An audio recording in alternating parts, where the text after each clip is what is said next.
ఉద్యోగుల సమస్యలపై AP JAC Amaravati chairman Bopparaju Venkateswarlu ప్రభుత్వాన్ని నిలదీశారు.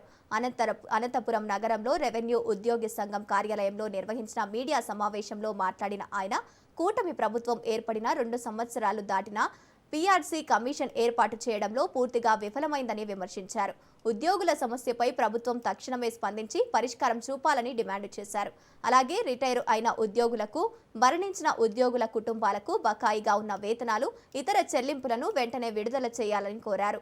ఉద్యోగుల హక్కుల పరిరక్షణ కోసం పోరాటం కొనసాగుతుందని కూడా ఆయన స్పష్టం చేశారు.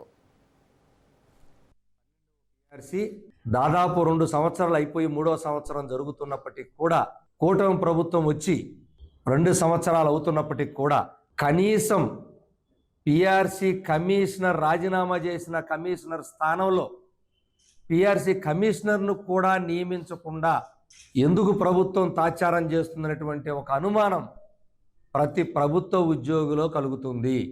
దీనిని నివృత్తం చేయాల్సినటువంటి బాధ్యత ప్రభుత్వం మీద ఉంది.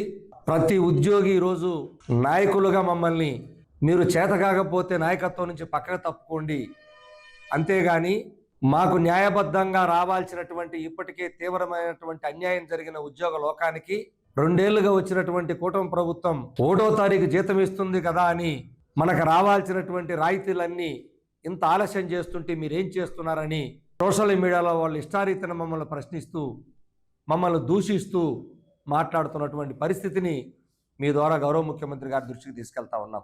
ఉద్యోగ సంఘాలతో జరిపినటువంటి చర్చల్లో కూడా చాలా స్పష్టంగా మేము ఆ రోజే మీరు పీఆర్సీ కమిషన్ నియామక ఉత్తర్వులు ఇస్తే మేము బయటికి వెళ్తామని చెప్పి కోరిన మాట వాస్తవం.